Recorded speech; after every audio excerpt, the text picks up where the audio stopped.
Yo, what is good, people? We are back at it again. This is Keith Reactions. Now, if you look on the screen, you may see something that you don't typically see here.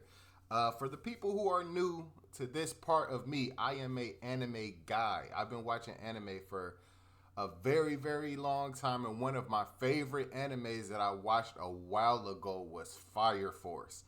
Recently, Fire Force just came back out with its third season. So what I want to do is I'm going to do a video that's a complete recap of the first season and second season. And then we're going to get started with the third season of Fire Force. I hope you guys enjoy this. Also, I'm doing this live on Twitch. You could have been here with me. The link is in the description. Turn the notification on. You'll know when we're going live on Twitch. I'm trying to go live 3 to 4 times a week there. Going to be uploading all the videos on the YouTube. Right now, there is 9 videos that haven't even come out yet that you would have been able to see if you joined the Twitch and follow me and, checked it out there. But right now, we got Fire Force full anime recap, season 1, season 2. We're going to split it up into 2 for the first season and the second season. Let's get right to it, man. A passenger spontaneously combusts in a cart. Yes. The Special Fire Force Company 8, a specialized fire brigade consisting of members with pyrokinetic abilities, is called in to assist. The brigade's purpose is to lay to rest infernal they finna say what fiery it is. beasts that materialize from human bodies.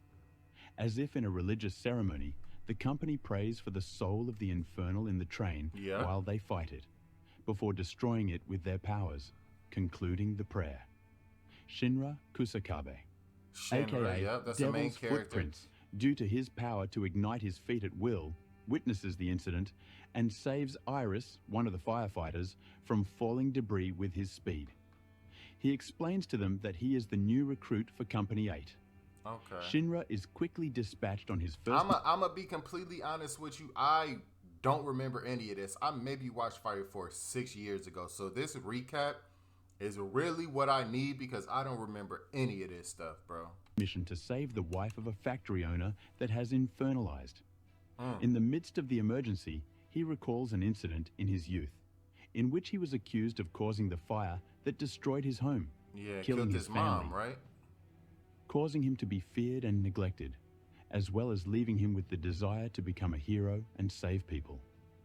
Shinra successfully destroys the infernal, as him and the other company members honor her memory. Outside, he is greeted by the husband of the woman, who tearfully thanks him for ending his wife's suffering.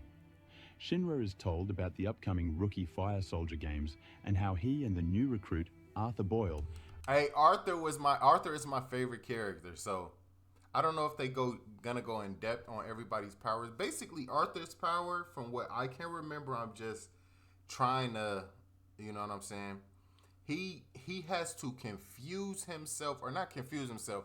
He has to convince himself how strong he is for him to actually be that strong. Like a fairy tale power, like whatever he think he is, he is. It's OP as hell. Will represent Special Fire Force Company 8.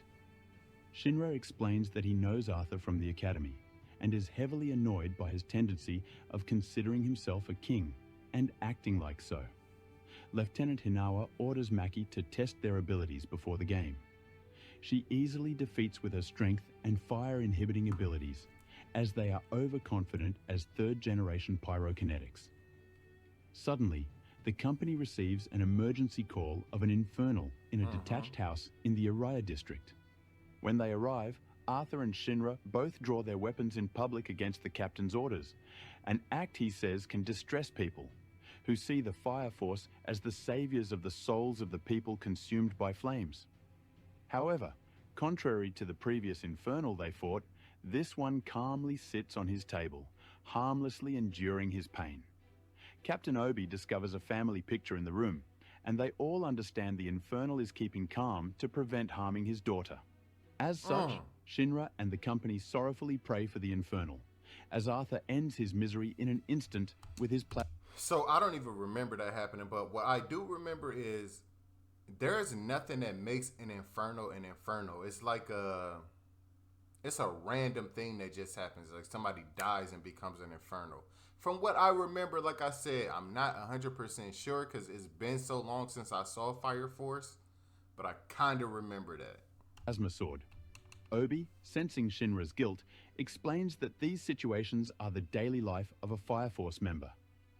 Outside, the captain consoles Mikako, the infernalized man's daughter, causing Arthur and Shinra to learn more about the responsibilities of being in the Special Fire Force. Facts, facts. At the Rookie Fire Soldier Games, Shinra recognizes Leonard Burns, the first company captain, That's the dude who was as the there firefighter see, that held his hand on the remains of his home 12 years ago. However, Burns denies recalling the fire and tells Shinra to join the other rookies, causing him to immediately become suspicious.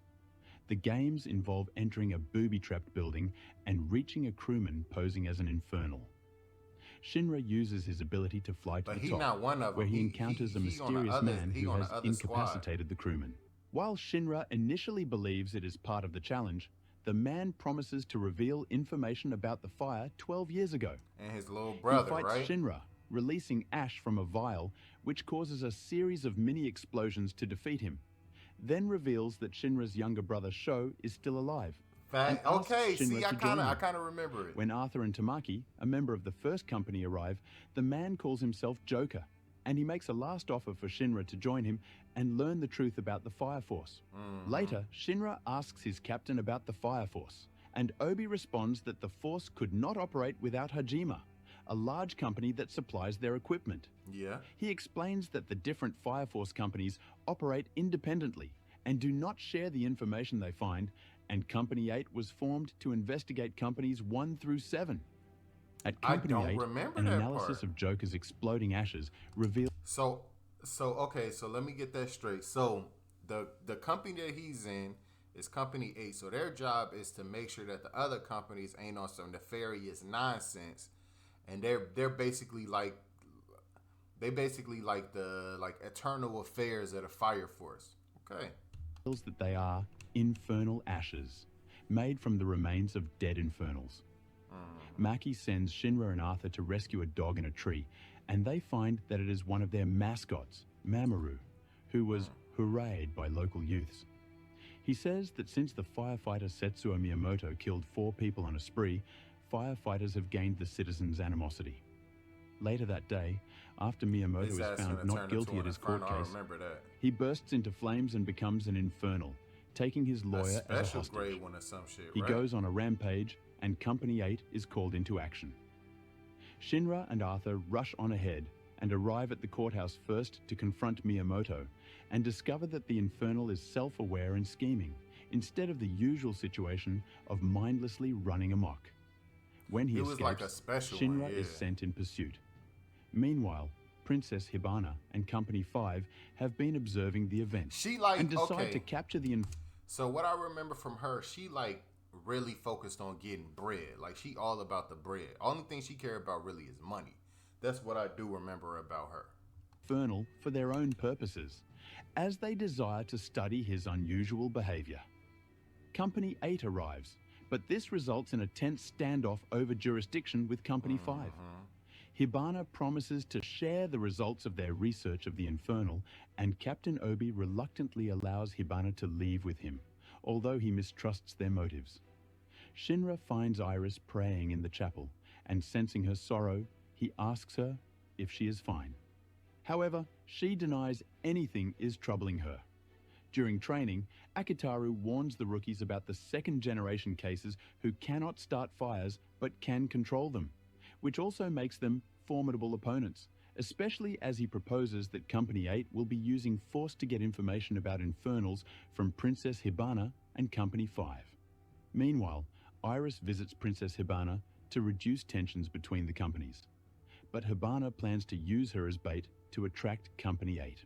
Shinra arrives and issues a challenge to rescue Iris, followed shortly by Hinawa, Maki, and Arthur. They subdue most of Company 5, but then face Toru Kishiri's highly explosive backdraft, Barblish Gum. Hinawa hits him with multiple ricocheting bullets, while Akitaru and Maki are confronted by the Angels 3, a trio of nearly identical female fighters. Arthur faces Conehead, accompanied by the captured Infernal, which has been chemically enhanced. While initially overpowered, Arthur realizes he was fighting with his sword, Excalibur, on his left hand, and upon switching hands, immediately destroys the Infernal. See, that's what I'm talking about. Like, Arthur's power is so crazy to me because it's like it. I don't know how to explain it. I'm pretty sure somebody who is like way more familiar with Fire Force than I am could really understand it. Because honestly, I watched it one time through. I didn't watch it 17 times. I didn't get all the lore. I just watched it because I thought it was a cool little anime, something to really vibe out to, and I thought it was fire. No pun intended, but his power is so crazy to me, and he's easily my favorite character. Much to Conehead's dismay, Company 8 slowly gains the upper hand while Shinra gains entry and prepares to rescue Iris from Princess Hibana. Hibana reminds Iris of the time when the nuns and children at their orphanage.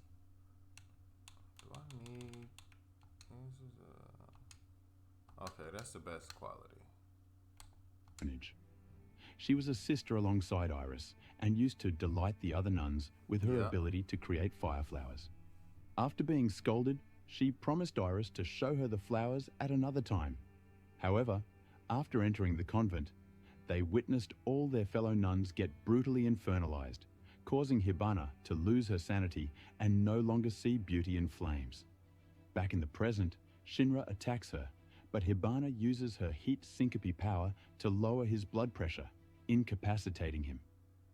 By strength of will alone, Shinra stands, but he is still lightheaded and no match for Hibana's abilities. And she creates a flaming sakura whose falling petals burn and engulf him in flames. Shinra still resists, dismaying Hibana, who taunts him by saying he won't ever be a hero. However, Shinra gains the necessary strength to dodge her attacks and land a powerful kick on her head, knocking her out. Lying on the floor, Hibana's mind drifts back to her time at the orphanage and how she eventually collaborated with Hajime Industries to become a captain and enable her to pursue her experiments.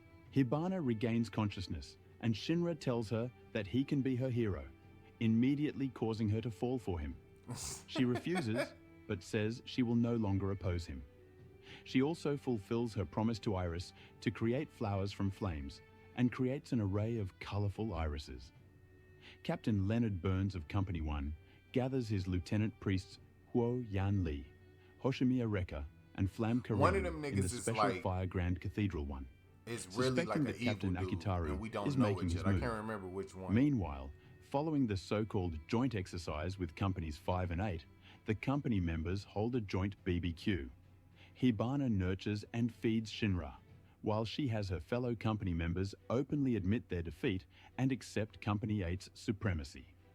Later, while talking with Akitaru, Hibana reveals that being defeated by Shinra made her realize her mistakes and regain her sense heroism, and reassures him that Company 8 can count with the support of Company 5. She then confirms that someone is creating infernals around the Shinjuku district, which comes under the jurisdiction of Company 1, and they agree to cooperate in investigating them. Akitaru uses the rookie training. Company 1 is the company with the dude with the eye patch. I don't remember names either. Like I said, it's been so long, bro. But I like the show. That's the problem. I really like Fire Force. Reassignment system to embed Shinra and Arthur with Maki Oz and Takeru Noto from Company 2 in Company 1. When they arrive, Shinra asks for a sparring match to which Burns agrees. Takeru first competes against Reka, and during the bout, Karim extinguishes stray fireballs with his ability to create ice from sound. Lieutenants Lee and Karim withdraw from the contest, and Burns takes on Shinra and Arthur himself. Burns easily defeats Arthur and deflects Shinra's strongest attacks, and following their defeat, they are placed under the care of Lieutenant Karim. Before leaving, Burns tells Shinra that he still has a long way to go to become a hero. Akitaru examines Hibana's research, which indicates some kind of insect is what is being used to touch the human core and create it's like infernals. A beetle, right? At Company 1, life seems normal, but infernals are detected and the company is mobilized. Shinra and Arthur are ordered to stand aside, however. They see someone use an insect to turn a human into an infernal, and they go in pursuit, only to encounter Kareem and Rekka in the shadows. Shinra and Arthur search Kareem's room and find an insect in a glass vial, but Kareem claims that he left it there on purpose to find the culprit. As such, they pinpoint the evidence on Rekka. Meanwhile, Rekka gets Tamaki to gather some children, promising to protect them from becoming infernals. Under the pretext of hugging Tamaki, he renders Knocks her her out. unconscious and turns the children's carer into an infernal with an insect, before slaying her when she isn't compatible. Tamaki awakens and tearfully rejects Rekka's actions, claiming that she used to admire and like him. However, Rekka explains Yo, that I he is remember creating that this was such a left field thing to happen in this first season. I was like, why? Like I don't even think I really understand what was his purpose of it. I don't know if it was like he was just obsessed with killing them, or if he like wanted a hard fight. I don't remember exactly what it was, or if he was connected to the other people. I'm not sure, but no, it is. It's like a religious cult or something like that. Hopefully they say that in here, because I think that's what it was. infernals under the orders of the evangelist, who Yup. seeks to See, find yeah. someone to be the pilot light. He infects a child who bursts into flames, but the boy manages to extinguish the flames himself, and Rekka declares that he is compatible. Tamaki tries to intervene, but Rekka beats her severely. However, she manages to send a fire signal, and before Rekka can kill her, Shinra bursts from above and lands a violent stomp on Rekka's face. Rekka admits that he has been searching for children who have latent pyrokinesis abilities, creating many infernals in the process and arousing Shinra's suspicions about the abduction of his brother. Rekka says he is working for the evangelist, whose mission is to engulf the earth in the flames of salvation, leading to the creation of a second sun, hence the need for the pilot light. Rekka begins to create an inferno with his flaming arms, but his flames are shut down by Kareem, who arrives and seals him in ice. Wow. While he is encased, Rekka is shot and killed from afar by two white-cloaked figures who succeed in silencing him. Those the other dudes. The assassins then fire at Kareem and Huoyan Li, and Li loses part of his arm protecting Kareem. Shinra creates a smokescreen, and with their targets obscured, the cloaked figures retreat. Kareem then offers to work with Company 8 to find the mysterious evangelist. After being suspended by Company 1, Tamaki is transferred to Captain Akitaru's Company 8. The company captains are called to the Imperial Throne Room for an emergency conference to discuss the evangelist, and on the way they pass Amaterasu, the perpetual thermal energy plant, which provides all of the Tokyo Empire with energy. Raffles III, the Tokyo Imperial Emperor, explains to Shinra that he is a bearer of the Adolo Burst, a different and pure type of flame. As such, he is a target of interest for the evangelist, and advises him to stay protected. I kind of remember that. However, Shinra explains he can't leave his duties as a firefighter, as he is entrusted with protecting and saving people. Later, Shinra visits Amaterasu and encounters the Joker, who reveals that Shinra's younger brother, Sho Kusakabe, is working for the evangelist as the leader of the Knights of the Ashen Flame. Back at Company 8, Akitaru has every firefighter review reports of incidents, in order to find leads that may help find the evangelist. As Tamaki, Shinra, and Arthur mess around, and I think the Amaterasu was a ever-living flame, right? That kind of like powers the city. I think, bro. See, this is why you be needing stuff like this, because I'm not finna watch all these episodes again, bro. Hibana delights Maki and Iris with her flames, Hinawa and Akitaru admit that their lives have become livelier with the new arrivals on the company. As they have dinner, Shinra tells about Sho to the other Company 8 members. So he can't do nothing Meanwhile, with fire. a whole sect of members of the Knights of the Ashen Flame chant hell. for the evangelist's orders, as Sho sits There as goes their leader. brother. When questioned about the formation of Company 8, Hinawa reveals its origin. 3 years prior, Hinawa is a recruit in the academy, where his only friend is the kind and gentle Tojo, who expresses his desire to baptize his gun. However, Hinawa explains to him that he did not believe fervently in God like the others do. One night, while in their room, Tojo infernalizes before Hinawa's eyes. Wow. But even with Tojo pleading him to shoot him, Hinawa is unable to do so. After Tojo's death, Akitaru asks the master weaponsmith for ownership of Tojo's gun. On a scene of a But he fire never sometime used it, later, though. he meets with He the one Akitaru, that writing who is the a book, member right? of the regular firefighters. No. They are both dismayed when the third That's company not this. captain That's, and his men refuse Fargo to Stray destroy Dogs. one of the two infernals reported, as What the is other his one power? gives more points, Oh, he can showing control no bullets, true regard for right? the lives of the innocent. As such, they enter the house, and Hinawa respectfully shoots the infernal with Tojo's gun. As such, they agree to create a special fire force company. 2 years later, with their new headquarters opened, Akitaru tells Hinawa that they should begin recruiting members, so Hinawa recommends the hard-working Maki, who was a fellow recruit at the academy. In the Akakusa district, the 7th company operates in the... the nigga. The other nigga. I think he like the strongest captain out of everybody or something like that. That his fight was crazy. He had the livest fight, I think. bustling community. Him right Commander there, yup. Shinmon Benimaru receives word from his captain Sagamiya Conro that 8 is coming, but he ignores it. This like a training Still, arc, though. Company 8 arrives at the headquarters of Company 7, angering Benimaru. He takes offense and insults Shinra, so Shinra challenges him to a duel. However, they are interrupted by a fire alarm. A local man named Kantaro has become an infernal. Benimaru, regarded as a hero by the local population, and the most powerful local fireman, assaults him with a barrage of flaming matoi, which are effective but immensely destructive. Shinra is dismayed when he notices the people of the district jubilant even with the destruction of their homes.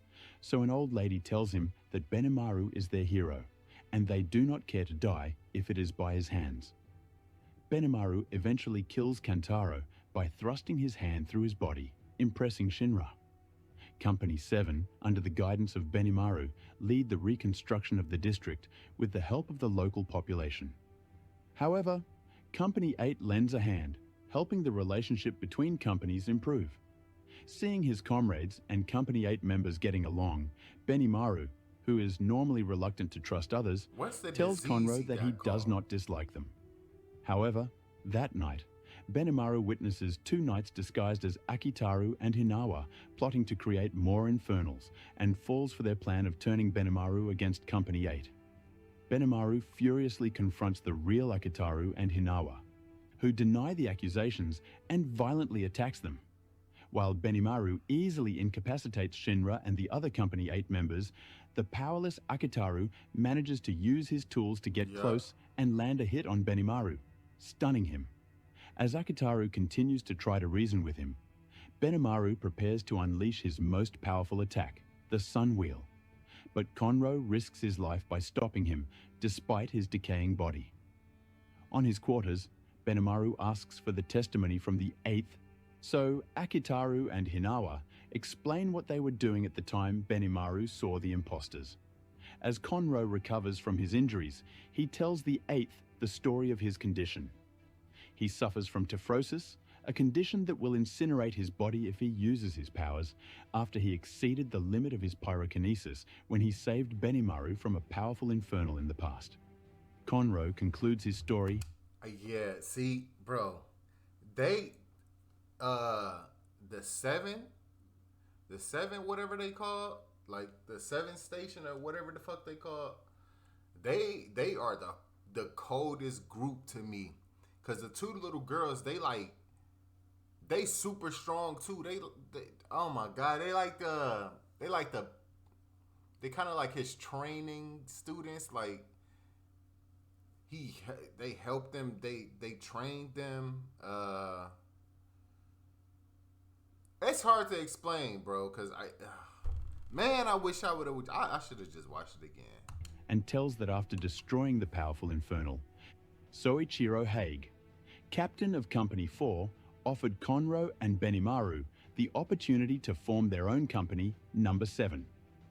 Back in the present, Conro and the others emerged to find the Asakusa townspeople involved in arguments caused by multiple cases of mistaken identity. it is revealed that Yona, a knight of the Ashen Flame, is using his powers to alter the appearance of evangelist followers to cause chaos in Asakusa. The White Hoods then create a number of infernals and use the ensuing confusion to attack Company 8. Shinra and Arthur pursue two of the White Hoods, Haran and Arrow, but have trouble cooperating and fail to coordinate their attacks. Eventually, they gain the upper hand over the White Hoods, and in desperation, Haran swallows an infernal bug. Meanwhile, Conroe tries to get Benimaru's attention to manage the evacuation of the townspeople. But Benimaru is still preoccupied with disposing of infernals. While chaos reigns in Asakusa with infernals appearing and people's appearance being changed at random, Conroe and Benimaru argue over who should take charge.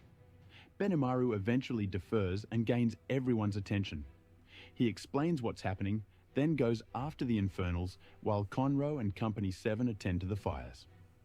Meanwhile, Shinra and Arthur face Haran, who has become a horned infernal after swallowing an infernal bug.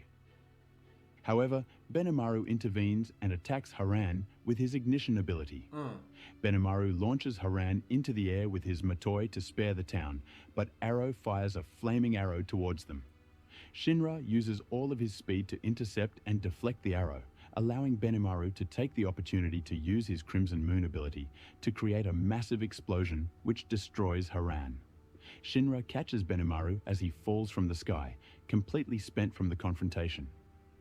Later, Benimaru and Obi share some sake, sealing the friendship between Companies 7 and 8.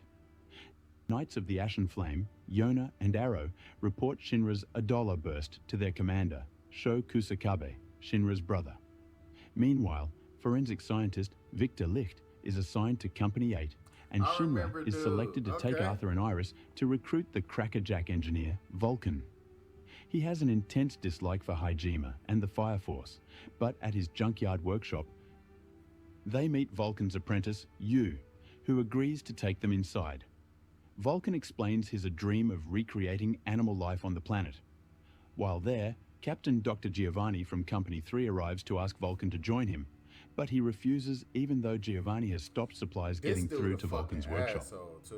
Vulcan's assistants, Lisa and Yu, explain that Giovanni was one of Vulcan's grandfather's two apprentices, who joined Hajime after the other two died suspiciously. Meanwhile, nearby, Giovanni prepares to kill Vulcan. However, Shinra detects his presence. He sends the two Knights of the Ashen Flame, Flail and Mirage, to kill everyone at Vulcan's workshop, and then finds and attacks Shinra, who is on lookout in the forest. Giovanni immobilizes Shinra with a massive electric shock and arranges to have him evacuated. He experimented on himself to the point where he like not even human no more. He's just a big ass fucking robot that just does crazy shit. Like nothing about him is an actual human being. Inside the workshop, Arthur takes on his knightly persona and destroys the multitude of Knights of the Ashen Flame, but they are illusions created by Mirage. However, when faced with an illusion of himself, Arthur becomes transfixed and is beaten by Flail. Vulcan tells Sister to leave with Lisa and Yu. However, Lisa suddenly reveals that she has been working for the Evangelist to find the key to Amaterasu, which was created by Vulcan's family. Meanwhile, Giovanni bypasses Arthur and enters the workshop where he demands the key from Vulcan and critically wounds Yu to force him to talk. However, Vulcan denies any knowledge of the key and Giovanni loses his temper, repeatedly bashing his equipment. Hibana rescues Shinra, who immediately sheds his bindings and flies back to the workshop. He crashes into Giovanni, who has accidentally found the key to Amaterasu after smashing Vulcan's projector, and Lisa uses her magnetic pyrokinesis to subdue Shinra, but Vulcan tells Iris to press random buttons that eject magnetized metal toy animals, which nullify Lisa's powers. Shinra knocks Giovanni outside the workshop, but Shinra then meets Sho and is overjoyed to be reunited with him. However, Sho uses his incredible speed and sword to subdue Shinra and seriously injures Arthur. Fortunately, Victor Licht arrives with a truck and picks up Shinra, Arthur, Iris, Vulcan, Yu, and Hibana, although Hibana accuses Victor of leading the Knights to the workshop. Just as Sho catches up with the group, Joker intervenes. He and Sho are evenly matched for speed and power. But Joker enables Shinra and the others to escape. He then withdraws, leaving Sho with his sword damaged. Yu and Arthur are treated for their injuries while Shinra reports the events to Obi. He then convinces Vulcan to take refuge with Company 8, and Vulcan is surprised to find that the Fire Force members are quite normal and not how he imagined them. The next day, Vulcan returns to the workshop to visit his father and grandfather's graves and explains to them that he will have to break his promise and join the Fire Force to help rebuild the world. Kareem and Conroe visit Company 8's firehouse to share information with... So I know this gotta be getting close to the end, because what's finna happen, I kind of remember the end of season 1. So what's finna happen is they finna have a fight with the one dude who every time he hit, he stores the energy. And I think the dude with the arrow, they're gonna fight him. And I think one other person they're gonna fight. And then we gonna meet all the higher ups of where his brother Shin is, all those people too. Obi and Hibana about the Knights of the Ashen Flame, whom they call Whiteclad. Meanwhile, Victor Licht encounters Joker while gathering evidence from around Vulcan's workshop following the fight against Sho. And they discuss Shinra's fire powers. Licht discloses to Company 8 the clues he found to Whiteclad's possible location, but Hibana is still wary of his true intentions. Meanwhile, Shinmon Benimaru begins training Shinra and Arthur and puts them through rigorous training to improve their raw combat skills. Following advice from Licht and Benimaru, Shinra begins to efficiently control his flying abilities and develops hand signs, which can focus his blasts into a fast, concentrated burst. Licht explains to Company 8 that he believes that the Whiteclad are hiding in the Nether, a forbidden area of abandoned subway tunnels beneath the Tokyo Empire. The next day, the company enters the Nether, the place which is seen as a place of dread. As they walk into the darkness, they are enveloped in a mysterious fog and encounter imposters created by Yona and Mirage and become separated. Sho sends in Assault the Slaughterer to eliminate Company 8 meanwhile. Maki encounters Flail and a group of Whiteclad alone. She defeats the Whiteclad and faces Flail, whom she attacks and defeats with her 2 fireballs, Splutter and Flare, which are encased in devices created by Vulcan, which concentrates their power. Elsewhere in the tunnels, Assault finds Iris and Tamaki and attacks them with his flaming missiles. Tamaki withstands his attacks and gets close enough to disable him when her uniform falls open. Before he can react, Iris pummels him to the ground with a metal pipe and they go in search of the others. Lieutenant Hinawa searches the tunnels for Shinra. He encounters Arrow and they immediately fire at each other. Shinra finds Licht, but a Whiteclad holds a knife at his throat. Shinra uses his Tiger Hand sign to fire a focus blast to disable the Whiteclad, calling the new technique Shinra Bansho. Meanwhile, Hinawa and Arrow use their long-range weapons to attack each other. Hinawa is badly hit, but he fires one last shell which finally defeats Arrow. Bystanders, Yona and Mirage, approach the wounded Hinawa to kill him, but Arthur drops down from above. Mirage creates a multitude of illusions of himself to confuse Arthur.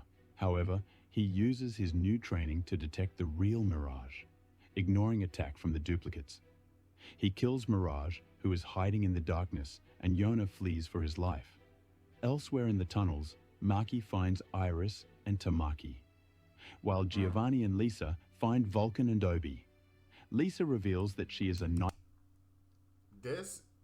I think this is what made me hate dude so much. This when you find out this nigga ain't even a real person. He's just a bunch of mechanical shit thrown together because he didn't destroy himself so much. Knights of the Ashen Flame, and her real name is Fila. Giovanni praises the power and knowledge of his great leader, the Evangelist, and he orders Lisa to defend him and destroy Vulcan and Obi. Obi breaks Vulcan and himself free from the grip of Lisa's flaming tentacles. While talking to her, he inserts extinguishing grenades in the tips of the tentacles. They explode, extinguishing her flames, and Vulcan catches her as she falls. However, Giovanni grabs Lisa and threatens to kill her if Yeah. Vulcan does not shoot Obi. Vulcan shoots Obi, so Giovanni releases Lisa. However, Obi is uninjured due to his protective armor. He attacks Giovanni, but he is able to fend off Obi's strikes. Meanwhile, Shinra has a series of visions of the past and detects the presence of Sho through his Adola Burst ability. They meet, but Sho is in no mood for reconciliation, and they engage in a I still don't fiery under, battle. like, why does his little brother hate him so much? It makes no sense to me. Do he blame him for their mom dying? Like, I don't know if I ever got to that point. I know I watched both seasons though, so don't get me wrong. I just don't remember why his little brother was such an asshole. Sho appears to stop time, which Licht believes is linked to the Adola Burst, and then hits Shinra with a punishing blow. Knights of the Ashen Flame, Yana and Haumea, meet up and watch the confrontation between Sho and Shinra, who finds himself in a colorless land with black flames rising from the ground and an infernal with horns over its eyes reaching for him. Sho explaining that this place once called Hell is the source of the Adola Burst. Shinra then sees the Evangelist appear behind his brother, and the two return to the real world where Licht explains that Sho can affect the thermal expansion of the universe, appearing to alter the passage of time. Sho mounts a number of lightning-fast attacks against Shinra, who appears helpless against them, but nevertheless keeps trying to reach Sho. Eventually, Shinra moves fast enough by utilizing the Adola Burst to break into Sho's motionless world and strike him. However, it takes a heavy physical toll and Shinra begins to dangerously overheat. Licht warns Shinra that at the speed of light, Shinra's body breaks apart and reassembles itself, risking atomizing himself and dying. But Shinra insists that he will reconnect with his little brother and ignores the warning. Shinra again uses his Adola Burst jump to light speed, causing his childhood memories to be shared with Sho. While initially rejecting memories from their youth, scenes with Shinra caring for him and their mother's love overwhelm Sho, causing him to break down in tears. As Shinra embraces his younger brother, he realizes his uncontrolled speed has resulted in Sho's sword piercing his body. Haumea appears and reveals that they are collecting Adola Bursts for the Evangelist who wants to kickstart the Great Cataclysm again. Haumea attempts to apprehend Shinra, but Arthur and the rest of Company 8 arrive to rescue him. The Evangelist causes the tunnel to collapse, enabling Haumea and Yana escape with Sho, while Company 8 exits with the severely injured Shinra. At Special Fire Hospital 6, Director Kayoko Huang uses her serpent-like flaming rod of Asclepius to heal Shinra. He awakens 3 days later and is greeted by Company 1 Commander Captain Leonard Burns, who reveals that he knew everything about the Kusakabe house fire and how Sho had been indoctrinated by the Evangelist. Furious, Shinra demands an explanation, but Burns challenges him to see if Shinra's resolve is strong enough. Shinra commences his duel with Commander Burns, whose explosive pyrokinetic ability initially overwhelms Shinra, although the youth proves his resolve. Burns then tells Shinra that the Evangelist was active 12 years earlier and knew that the Kusakabe brothers possessed Adola Burst abilities. When the Evangelist sent the white-clad Haumea to capture Sho, the child's power caused the house to burst into flames. To protect her son, Shinra's mother became the Horned Infernal, which Shinra believed was the cause of the fire. Burns arrived at the scene and his team saved Shinra, but the boy's demonized mother took Sho and delivered him to the Evangelist. Burns realized the Adola link had been awakened in Shinra, but to conceal him... That makes no sense. So to protect her kids, she did that when all actuality, if you was trying to protect your kids, why you take them to the thing that was trying to capture them in the first place? That makes no sense to me. From the white-clad, he told Shinra that his family was dead. Burns concludes the story by revealing that he lost his right eye upon looking at the Evangelist, but gained the use of the Adola link. He tells Shinra that his demonized mother may still be alive within the Adola link, so Shinra arranges to meet Captain Soichiro Haig of Company 4, hoping to utilize his connection to the link to make his infernalized mother human again. A few weeks later, Shinra is discharged from Company 6 and is welcomed home with a party organized by Company 8, including Hibana, Benimaru, Conro, and Karim. All right, so that was Fire Force Season 1 recap. I will say this, man. I do not remember 99% of any of that. What I will say is, I'm pretty sure there's far more in depth, chapter by chapter, you know what I'm saying? Episode by episode stuff that I could watch. But what I wanted to do was watch something that would get me to the point where I can remember what's going on, and then I can go from there. Because I'm thinking of a fight that don't even happen in season 1. Because season 1 ends with him fighting his brother and his brother leaving or whatever. I think season 2 has that fight in it. It has to. I know season 2 kind of like started with them like going on a road trip somewhere or something like that. But I mean, it's fire, bro. Season 1 was this show is a hit. Let me not act like it wasn't a hit. Like Fire Force is that deal. So you know what I mean. I'm so excited for season 3. But y'all let me know what y'all thought about season 1 of Fire Force down in the comments. Are y'all excited for season 3?